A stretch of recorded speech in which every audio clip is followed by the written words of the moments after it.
إن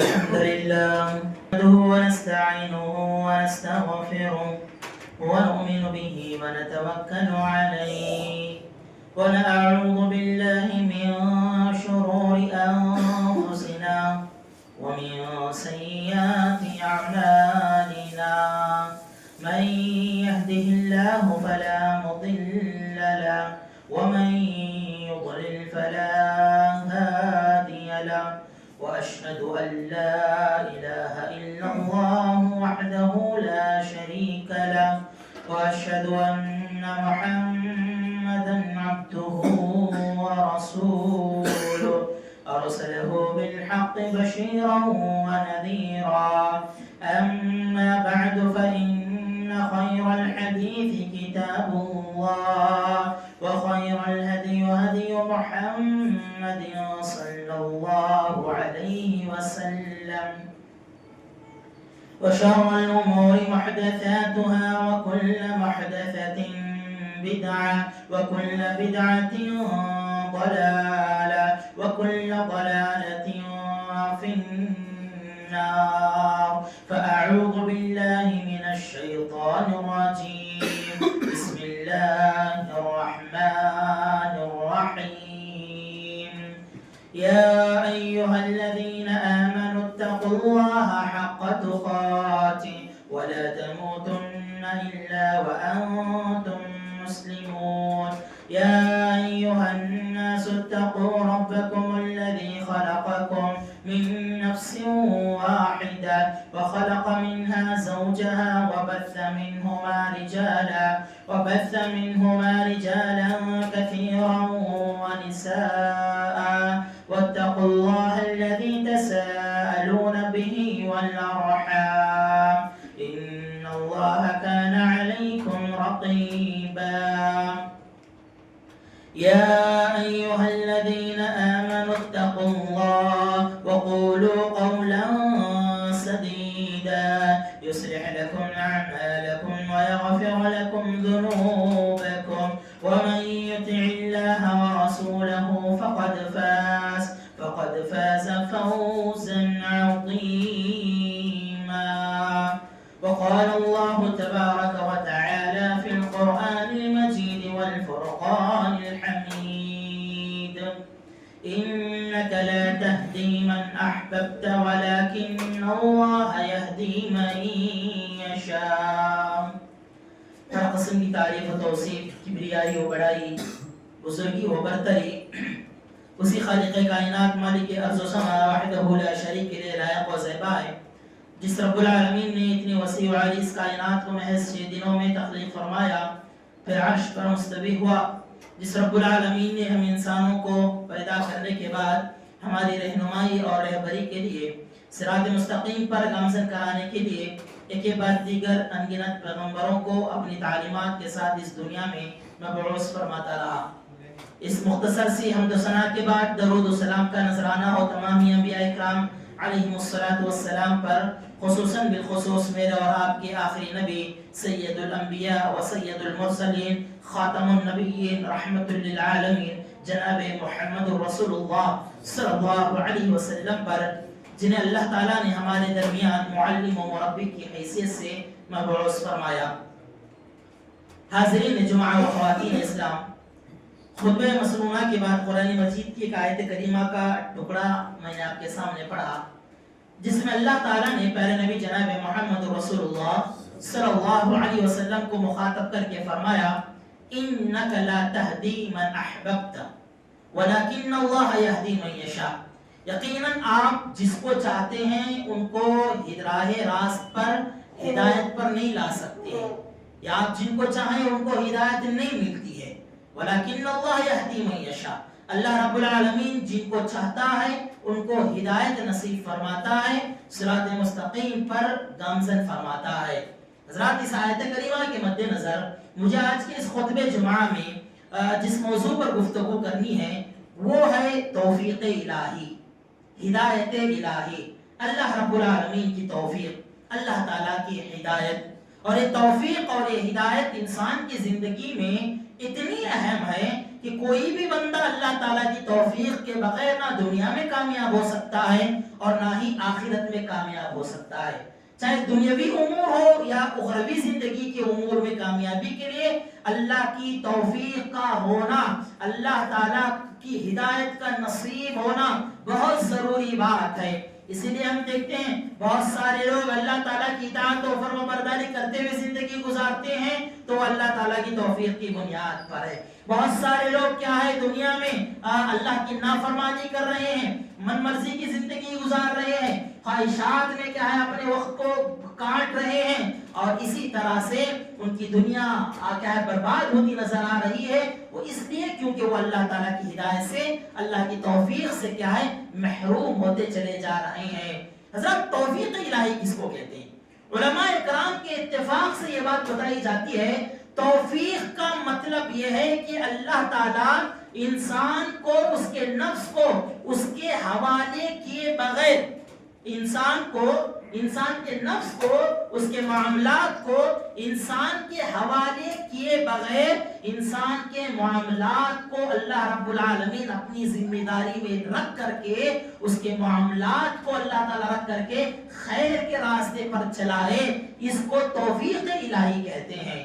یوں کہہ لیجئے کہ ہر طرح کی خیر اور بھلائی اللہ کی توفیق ہے، ہر طرح کا شر، ہر طرح کی برائی جو ہے وہ اللہ کی توفیق سے محروم ہونے کی علامت ہے. دنیا میں ایک انسان خیر کی زندگی گزار رہا ہے، گویا کہ اللہ نے اس کو توفیق عطا فرمائی ہے. ایک انسان شر میں مبتلا ہے، برائی میں مبتلا ہے، گناہوں میں زندگی گزار رہا ہے، یہاں تک کہ خاتمہ بھی کیا ہے برائی پر ہو رہا ہے اس کا، تو گویا کہ ایسا انسان اللہ کی توفیق سے کیا ہے محروم ہو کر کے زندگی گزار رہا ہے. ذرا دنیاوی امور اور آخرت کے امور میں کامیابی انسان کی اصل کامیابی ہے. انسان کی کامیابی اسی پر ہے کہ اللہ تعالیٰ اس کو توفیق دے اور وہ نیک عمل کی زندگی گزارے، آخرت میں اس کو کامرانی نصیب ہو جائے. یہ اللہ تعالیٰ کی توفیق کی بنیاد پر ہے. تو لہٰذا ہر انسان، دنیا کا ہر بندہ، چاہے مرد ہو، عورت ہو، نوجوان ہو، بزرگ ہو، ہر کوئی اللہ تعالیٰ کی توفیق کا محتاج ہے. اور اللہ تعالیٰ کی توفیق نصیب نہ ہو تو پھر وہ انسان بڑا ہی کیا ہے بد نصیب ہے اور وہ بڑا ہی محروم انسان ہے. کس درجے انسان محتاج ہوتا ہے اللہ کی توفیق کا، آپ اس بات سے اندازہ لگائیے. بالکل ایسے ہی جس طرح ایک شیرخوار بچہ، چھوٹا سا بچہ، شیرخوار بچہ جو دودھ پیتا بچہ ہوتا ہے اس کو شیرخوار بچہ کہتے ہیں. شیرخوار بچہ جیسے اپنی ماں کا محتاج ہوتا ہے یا ان لوگوں کا جو اس کی دیکھ ریکھ کرنے کی ذمہ داری رکھتے ہیں ان کا محتاج ہوتا ہے، بالکل ایسے ہی ہر انسان اللہ کی توفیق کا محتاج ہوتا ہے، اللہ کی ہدایت کا محتاج ہوتا ہے. کوئی یہ نہیں کہہ سکتا کہ میں اللہ کی توفیق کے بغیر نعوذ باللہ کر ہی نہیں سکتا.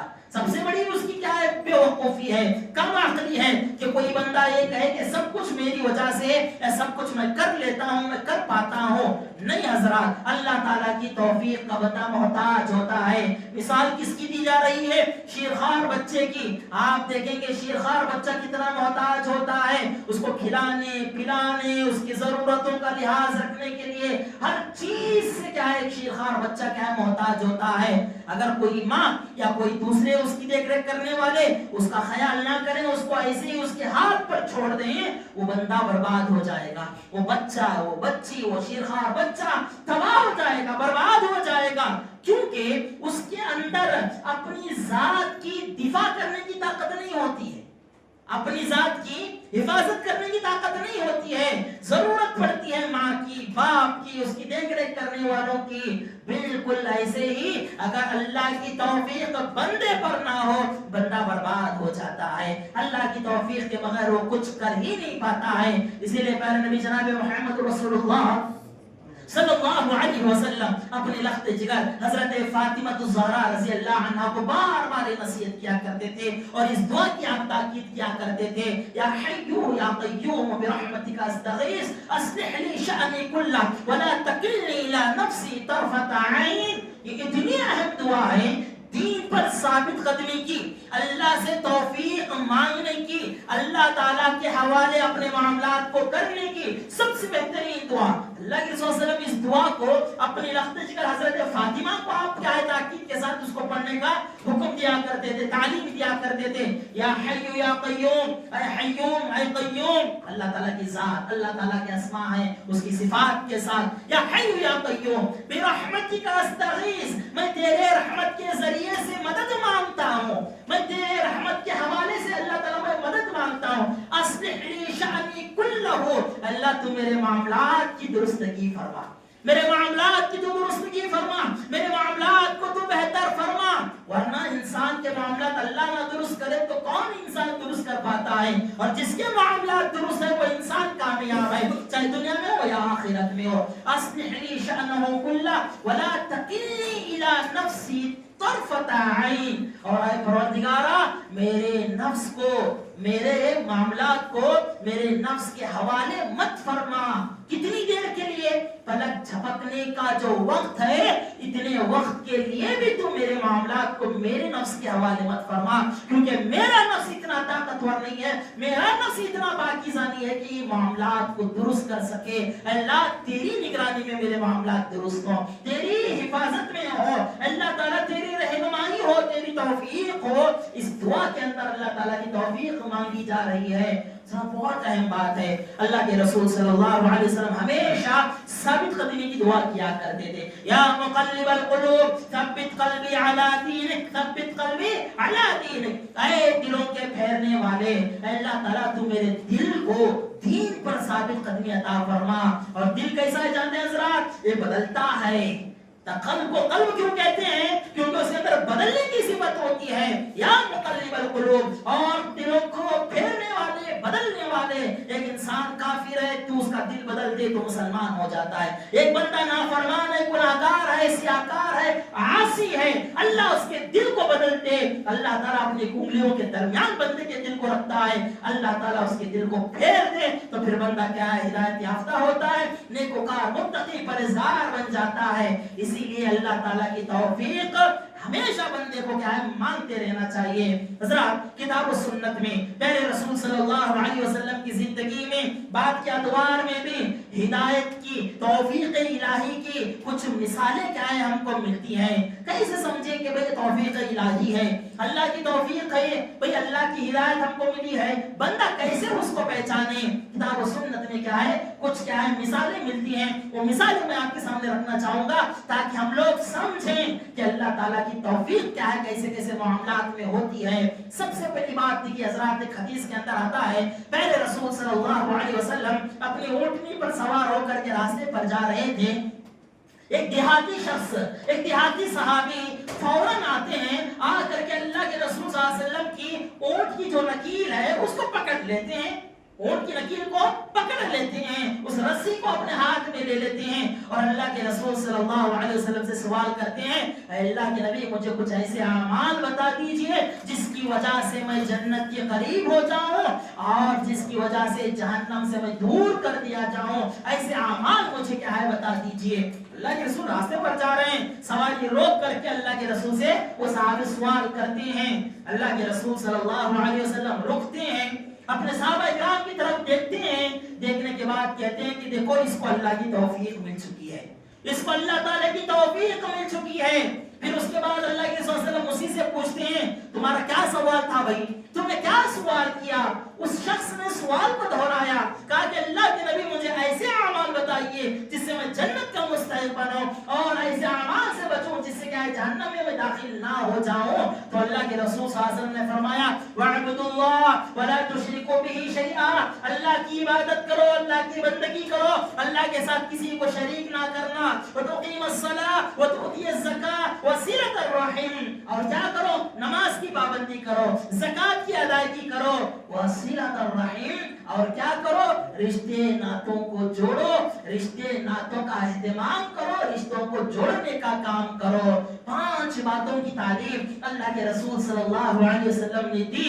اور ایک حدیث کے اندر آتا ہے آپ صلی اللہ علیہ وسلم فرماتے ہیں ایک بندہ جس نے سوال کیا اور وہ یہ کہتا ہے کہ مجھے ایسی باتیں بتائیے آپ جس کو میں عمل دوں، عمل میں لاؤں، اس کے بعد مجھے کسی اور چیز پر عمل کرنے کی ضرورت نہ پڑے. تو اللہ کے رسول صلی اللہ علیہ وسلم نے اسلام کے جو ارکان ہیں انہیں ارکان کو آپ صلی اللہ علیہ وسلم نے بیان فرمایا، اور اس شخص کے جاتے وقت اللہ کے رسول نے فرمایا اگر یہ انسان اپنی بات پر سچا ہے، اس نے جن باتوں کو پوچھا اور وہ ان باتوں پر عمل پیرا ہوتا ہے تو دیکھو یہ جنتی انسان ہے۔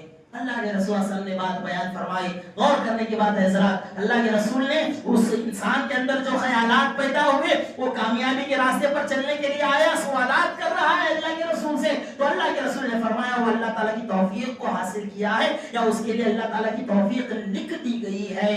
اللہ کی توفیق نہ ہو تو کوئی بندہ رب حقیقی کو بھی پہچاننے کا مستحق نہیں بنتا ہے۔ کتنے لوگ ہیں اللہ کو پہچانتے ہیں کیا؟ کتنے ایسے ہیں معبودان باطلہ کی پرستش کر رہے ہیں، رب مان رہے ہیں، خالق مان رہے ہیں، سب کچھ مان کر کے کیا ہے نعوذ باللہ شرک کے دلدل میں کیا ہے زندگی گزار رہے ہیں۔ ان کو اپنے رب کی معرفت تک نصیب نہیں ہوئی ہے۔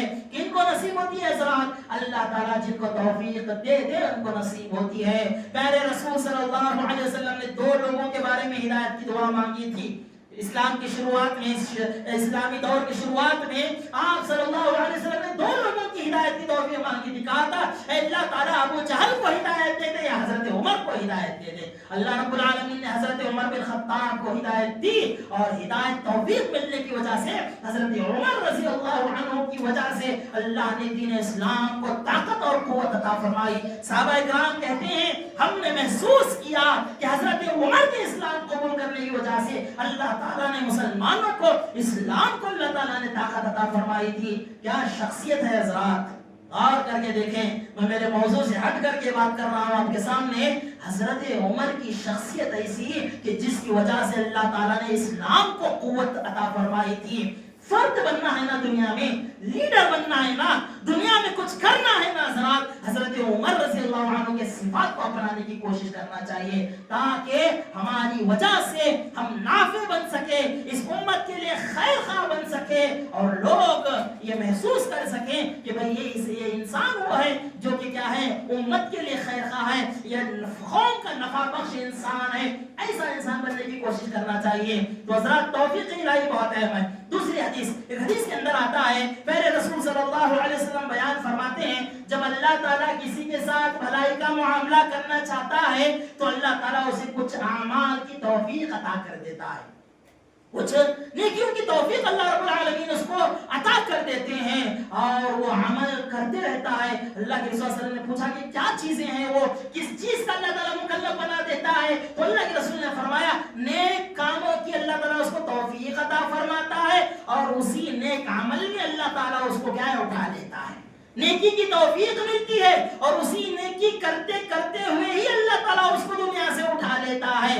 تو لہٰذا اللہ جس کے ساتھ خیر کا معاملہ کرتا ہے عمل صالح کی توفیق انسان کو مل جاتی ہے، نیکی کرتے رہتا ہے، نیکی کرتا رہتا ہے، اور اسی نیکی پر اللہ رب العالمین اس کو کیا ہے دنیا سے اٹھا لیتا ہے۔ حضرات یہ بھی توفیق الہی کی ایک مثال ہے، ایک کیا ہے ایگزامپل ہے۔ اسی طرح سے تھوڑا آگے بڑھتے ہیں۔ پہلے نبی جناب محمد رسول اللہ صلی اللہ علیہ وسلم کے زمانے میں ایک یہودی لڑکا تھا۔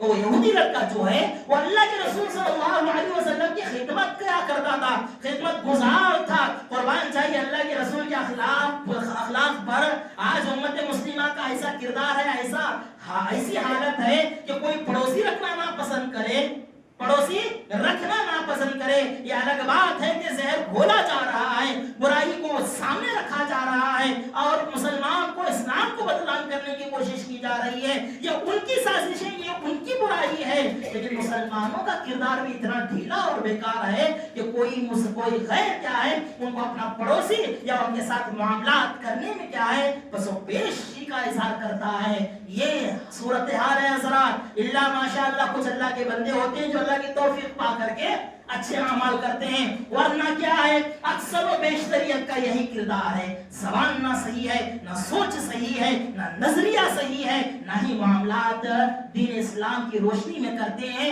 جس کی وجہ سے کیا ہے لوگوں سے، مسلمانوں سے کیا ہے نفرتیں پھیلانا بہت عام ہو گیا ہے، بڑا آسان ہو گیا ہے لوگوں کے لیے زہر گھولنا، مسلمانوں کے خلاف نفرتیں پیدا کرنا کیوں آسان ہے؟ کیونکہ مسلمانوں کا کردار کیا ہے ان کو ساتھ دے رہا ہے، ان کے لیے دلیل بن رہا ہے۔ مسلمانوں کا برا کردار نفرت پھیلانے والوں کے لیے، لوگوں کے درمیان زہر گھولنے والوں کے لیے معاون ثابت ہو رہا ہے، گویا کہ ان کا آدھا کام ہمارا آدھا کام، کل ملا کر کے نفرت بڑی آرام سے کیا ہے پھیلائی جا رہی ہے اس ملک ہندوستان میں۔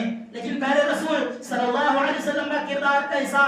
یہودی جانتے ہیں، یہودی مسلمانوں کے کٹر دشمن ہونے کے باوجود بھی یہودی کا ایک لڑکا کیا اللہ کے رسول صلی اللہ علیہ وسلم کی خدمت کے لیے حاضر ہوتا ہے، جانتا ہے کہ بھئی انسان کیسی، شخصیت کیسی ہے۔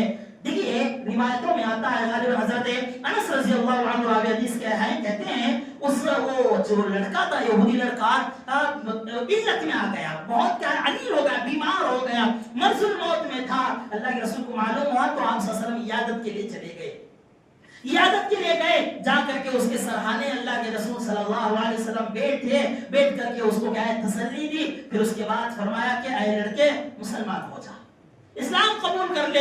سرانے بیٹھ جاتے ہیں، بیٹھ کر کے اس بچے کو کہتے ہیں، اس لڑکے کو کہتے ہیں کہ اسلام قبول کر لے، مسلمان ہو جا۔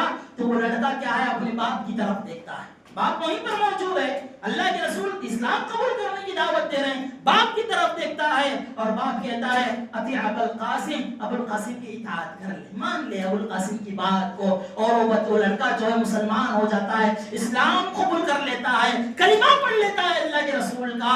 اس کے بعد اللہ کے رسول صلی اللہ علیہ وسلم سے اٹھتے ہیں، اس لڑکے کا انتقال ہو جاتا ہے۔ آپ صلی اللہ علیہ وسلم وہاں سے نکل کر کے جاتے ہوئے آپ کی آنکھیں نم ہو جاتی ہیں، آنسوؤں سے تر ہو جاتی ہیں، اور اللہ تعالیٰ کی تعریف بیان کرتے ہوئے کہتے ہیں اس ذات کی قسم جس نے میرے ذریعے سے اس کو کیا ہے جہنم کی آگ سے بچا لیا۔ اور جب اس کا انتقال ہوا تو اللہ کے رسول صلی اللہ علیہ وسلم نے فرمایا کہ اے مسلمانوں اپنے بھائی کی نماز جنازہ ادا کرنا۔ مسلمان ہو گیا تھا نا، اپنے بھائی کی نماز جنازہ ادا کر لو۔ ذرا غور کرنے کی بات ہے، اللہ کی توفیق اس لڑکے کو نصیب ہوئی، اللہ کے رسول نے اللہ کی تعریف بیان فرمائی، کہا کہ الحمدللہ اس رب کی ذات کے لیے تعریف ہے، حمد و ثنا ہے جس نے کیا ہے اس کو ہدایت عطا فرمائی اور ذریعہ مجھے بنایا۔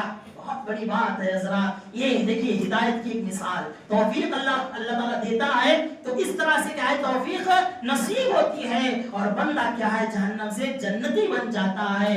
حضرات اسی طرح سے پہلے نبی جناب محمد رسول اللہ صلی اللہ علیہ وسلم کی ذات گرامی آپ دیکھ لیجئے، اللہ کے رسول صلی اللہ علیہ وسلم 40 سال تک مکہ کی وادیوں میں رہے، مشرکوں کے درمیان رہے، بت پرستوں کے درمیان آپ رہے، ہر طرح کی برائیاں آپ تھی اس وقت۔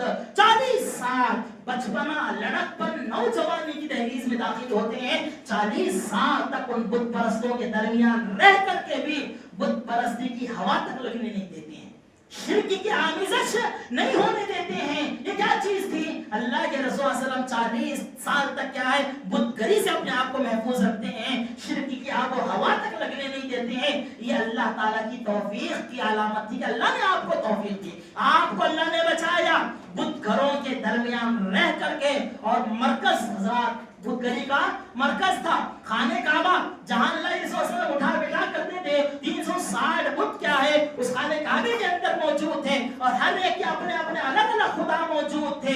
ایسے ماحول میں، ایسی گندگی کی فضا میں اللہ کے رسول صلی اللہ علیہ وسلم جو ہے توحید پر قائم رہے، اور پچھلی جو نبی کی سنت تھی اسی پر قائم دائم رہے، اور کیا ہے کبھی شرک کے، کبھی کیا ہے بت گری کے قریب تک نہیں گئے۔ یہ اللہ کی توفیق کی وجہ سے تھا، یہ اللہ تعالیٰ کی ہدایت کی وجہ سے تھا۔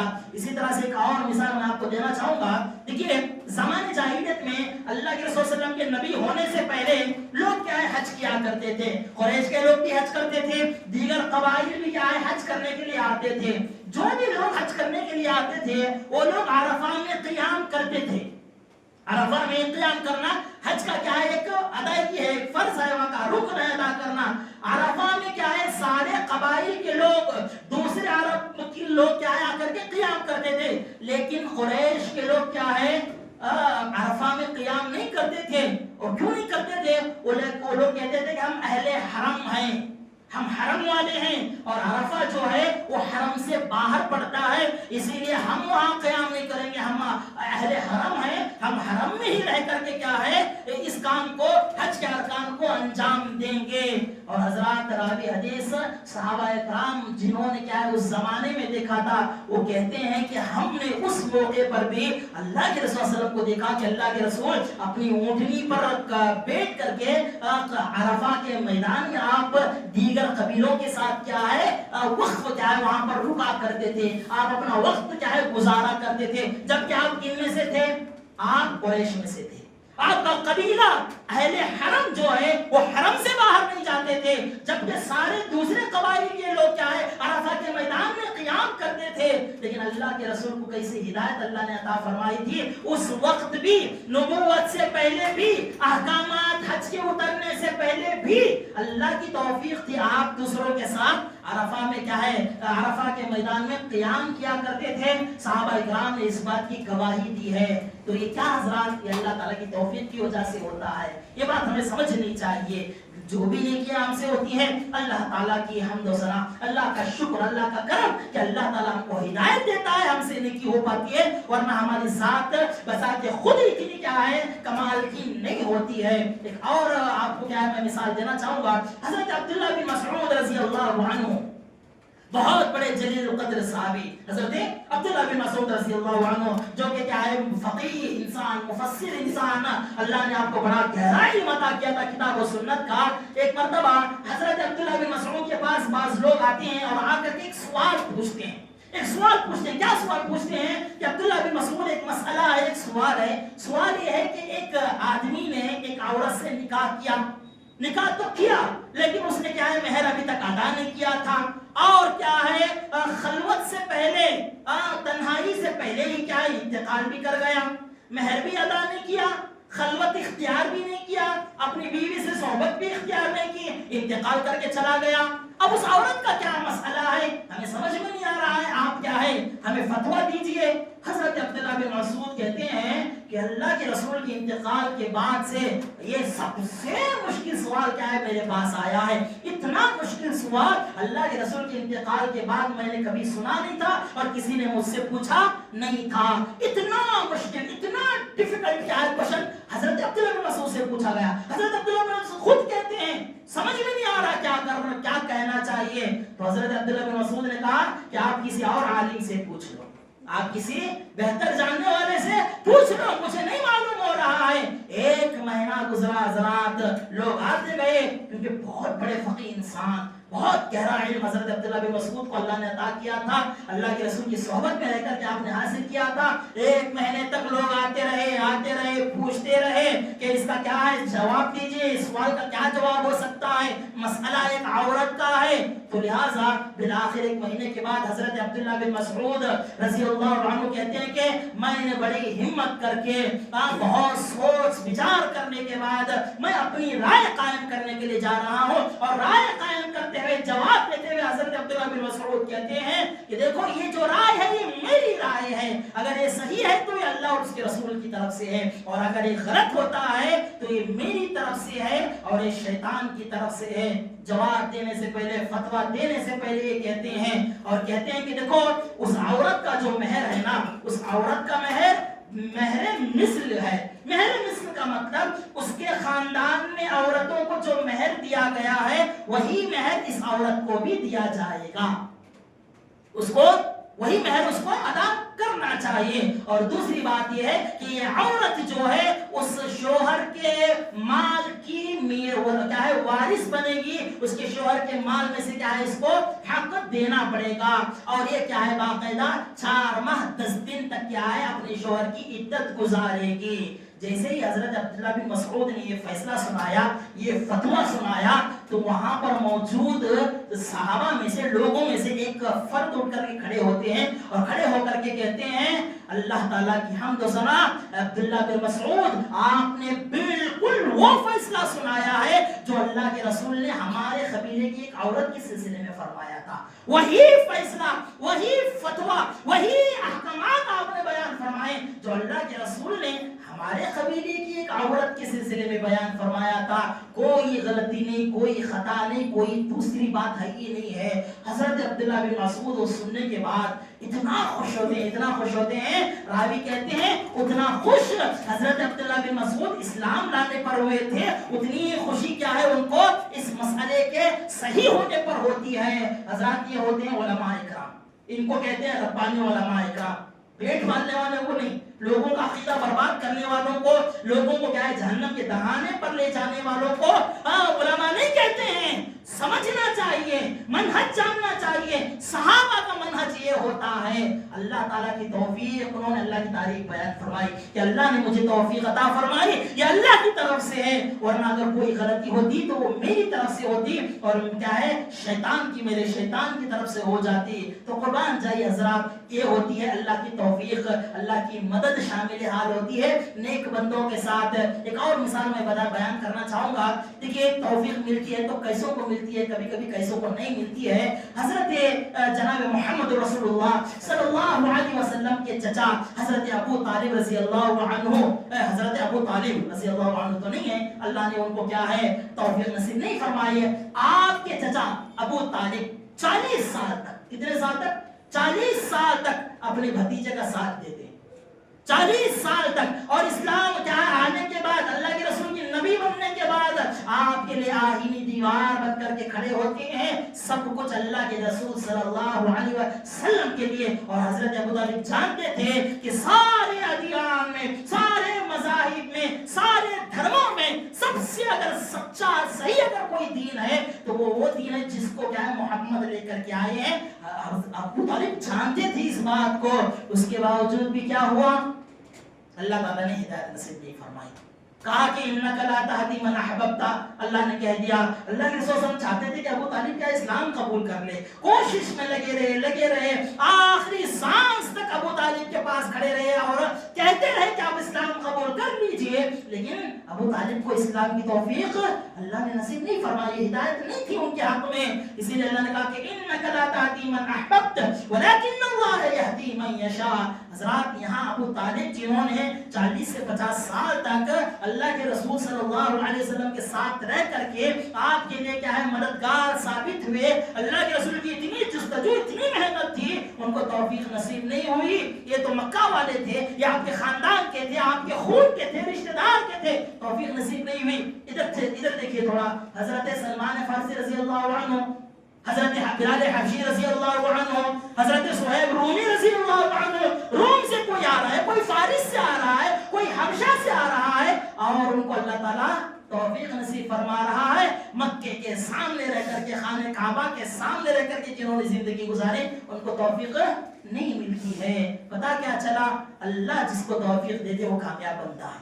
اس لیے مانگنا کیا چاہیے، اللہ سے ہدایت مانگنا چاہیے، اللہ سے توفیق مانگنا چاہیے۔ کسی کے ہاتھ میں کچھ نہیں ہوتا ہے، بس بندہ رہنمائی کر سکتا ہے، کوشش کر سکتا ہے۔ توفیق جو ہے وہ اللہ کے حوالے ہے، اللہ تعالیٰ کی مرضی ہوا کرتی ہے۔ قربان جائے حضرات، کیا چیز ہے۔ اور آپ دیکھیے پیارے نبی جناب محمد رسول اللہ صلی اللہ علیہ وسلم کا ایک کردار ہم کو بتاتا ہے کہ بندے کو کوشش یہ کرنا چاہیے کہ اللہ نے ہم کو اسلام عطا کیا ہے، یہ اللہ کا سب سے بڑا احسان ہے، سب سے بڑا احسان ہے۔ مال سے، صحت سے بڑھ کر کے اگر کوئی چیز ہے، سب سے بڑی نعمت اگر ایک مسلمان کی زندگی میں ہے تو وہ دین اسلام سے مشرف ہونا ہے۔ اللہ نے ہم کو نعمت عطا فرمائی ہے، زندگی بھر شکر ادا کرے کم ہی ہے، اور اس دین پر، اس مذہب پر عمل کرنے کی ہمیں مکمل کوشش کرنا چاہیے، اور اس پر ثابت قدم رہنے کی ہمیں کوشش کرنا چاہیے۔ کتنے سارے ایسے ہیں حضرات، آپ دیکھ کر دیکھیں کتنے سارے ایسے ہیں، مشرک ہیں، کافر ہیں، کیا کیسے لوگ ہیں، لیکن ان کو کیا ہے دین اسلام کی توفیق تو نصیب نہیں ہو رہی ہے۔ پتا کیا چلا، اللہ تعالیٰ ان کو ہدایت نہیں دے رہا ہے۔ اب ذرا مسلمانوں کی بات کر لیتے ہیں۔ مسلمانوں کو سب کچھ تو پتا ہے، اسلام لا چکے ہیں، کہ اللہ کو جانتے ہیں، رسول صلی اللہ علیہ وسلم کی تعلیمات سنتے ہیں، معلوم ہے، عمل کر رہے ہیں، سب لوگ عمل کر رہے ہیں، سارے لوگ پنجگانہ نمازی ہیں، سارے لوگ حرام سے بچ رہے ہیں، حلال اختیار کر رہے ہیں، ہر کوئی اللہ علیہ وسلم کی سنتوں پر زندگی گزار رہا ہے، نہیں گزار رہا ہے، معلوم ہے کہ نہیں معلوم؟ معلوم ہے، الحمدللہ معلوم ہے، لیکن عمل کی توفیق نہیں مل رہی ہے۔ یہ دیکھیے بڑی محرومی ہے۔ معمولی بات نہیں ہے. عمل کی توفیق نہ ملنا گویا کہ اللہ کی مدد سے محروم ہونا, اللہ کی رحمت سے محروم ہونا. کہیں ایسا نہ ہو کہ ہدایت لمبے دیر تک نہ ملے تو پھر بندہ گیا آخرت خسارے میں, آخرت نقصان میں. اسی لیے ڈرنا چاہیے, خوف کھانا چاہیے. صحابہ کرام کی دیکھیے کیا خوبی ہے. صحابہ کرام رضی اللہ عنہم اجمعین جب دیکھتے کہ ان کو عمل کے بعد عمل کی توفیق مل رہی ہے, خوش ہو جاتے تھے, بہت خوش ہوتے تھے کہ بھئی اللہ تعالیٰ عمل پر پھر عمل, نیکی کے بعد پھر نیکی کرنے کا موقع مل رہا ہے. اللہ تعالیٰ موقع دیتا چاہے, بندہ کرتا چاہے, گویا اللہ کی ہدایت پر زندگی گزر رہی ہے. مسلمان نام رکھ کر کے اپنے باپ دادا کو, اپنے آپ کو, اپنے باپ داداؤں کو, اپنے نسلوں کو, اپنے خاندانوں کو مسلمان کہہ لینے سے کوئی بندہ کامیاب نہیں ہو جاتا ہے. حضرات, اللہ تعالیٰ کی توفیق پر زندگی گزرنا, عمل پر زندگی گزرنا ضروری ہے. ورنہ چاہے کتنی بھی لاکھ دعوے ہم کر لیں, کتنے بھی عزیز خاندان سے ہو, ہمارا کتنا بھی عظیم رتبہ ہو, یہ کامیابی کی دلیل ہرگز ہرگز نہیں ہے. عمل کی توفیق کا ہونا بہت ضروری بات ہے. اور دیکھیے صحابہ کرام کی جب بات کر رہا تو یہ بات مجھے یاد آ رہی ہے. صحابہ کرام رضی اللہ عنہم اجمعین میں سے کتنے سارے صحابہ کو ایسا دیکھا گیا اللہ کے رسول صلی اللہ علیہ وسلم کے زمانے میں غربت تھی, افلاکی تھی, پریشانی تھی, بھوکمری تھی, پریشانیاں تھی ان کی زندگیوں میں, لیکن وہ لوگ کیا ہے بہت باعمل تھے اور دین میں اتنے ہی مضبوط تھے. بعض صحابہ کرام کی سیرتوں سے پتہ چلتا ہے جیسے جیسے اللہ کے رسول کی زندگی سے دور ہوتے گئے انہوں نے دیکھا کہ فتوحات ہو رہی ہیں, مال کیا ہے, مال غنیمت آ رہا ہے, بہت ساری مال کی فراوانی ہوتی جا رہی ہے, بھوک کی کیا ہے, بھوکمری کی کیا ہے شکایت ہی نہیں, افلاس کا نام و نشان ہی نہیں. صحابہ کرام جب دیکھتے کہ لذیذ کھانا موجود ہے, بہترین پانی موجود ہے, لذیذ غذائیں موجود ہیں, فراوانی موجود ہے, تو رونے لگ جاتے, ڈرنے لگ جاتے, کہیں اللہ تعالیٰ ہمارے عمل کا بدلہ یہی تو نہیں دے رہا ہے ہم کو. اللہ کے رسول صلی اللہ علیہ وسلم کے زمانے میں افلاس ہی تھی تو عمل میں بڑے پکے تھے, اب لوگ عمل میں کوتاہی کر رہے ہیں, اللہ تعالیٰ خوب نواز رہا ہے, خوب نواز رہا ہے. یہ دھوکہ ہے حضرات, دھوکہ ہے. وما الحیات الدنیا الا متاع الغرور, یاد رکھ لیجیے یہ دنیاوی زندگی دھوکے کا ساز و سامان ہے. یہ ساز و سامان ملتا ہے بندے کو, بندہ دھوکے میں چلا جاتا ہے. کتنے سارے لوگ ہیں ویل سیٹلڈ, زندگی بہترین کٹ رہی, مزے میں کٹ رہی ہے, کسی بھی چیز کی تکلیف نہیں ہے, پریزنٹ بھی اچھا ہے, فیوچر بھی اس کی مست ہے, مست ہے, ہم بھی مست ہے, ہمارے اولاد بھی مست ہے. بندہ کیا سمجھتا ہے یہی کامیابی ہے سمجھتا نا. حضرات عمل دیکھو, میں عمل کر رہا ہوں, میرے گھر بار والے عمل کر رہے ہیں, میرا اولاد دین پر قائم ہے, عمل کی زندگی گزار رہی ہے. شام ہوتی ہے تو عمل کی فکر, صبح ہوتی ہے تو عمل کی طرف توجہ ہوتی ہے. تو پھر سمجھ لیجئے جس وقت تک یہ چل رہا ہے نا, اللہ کا شکر ادا کریں حضرات. یہ اگر نہیں ہے, لاکھ بھی مل جائے نا, وہ پھر دنیا کی کیا ہے فانی زندگی کی ہی چیزیں ہیں, آخرت کے دن کی کامیابی نہیں ہے. لہذا توفیق اللہ تعالیٰ کی بہت بڑی نعمت ہے, اس کو بھولنا نہیں چاہیے. دیکھیے اللہ کے رسول صلی اللہ علیہ وسلم کی زندگی میں کیسی کیسی مثالیں ہم کو ملتی ہیں. اگر یہ ساری چیزیں ہمیں اللہ تعالیٰ عطا کر رہا ہے, نیکی کی اللہ توفیق دے رہا ہے, اللہ سے دعا کریں کہ اللہ تعالیٰ ہمیں ثابت قدمی عطا فرمائے. یا حی یا قیوم برحمتک استغیث, یا حی یا قیوم برحمتک استغیث, اصلح لی شأنی کلہ ولا تکلنی إلى نفسي طرفة عين. آمين. أقول قولي هذا أستغفر الله لي ولكم ولسائر المسلمين والحمد لله رب العالمين.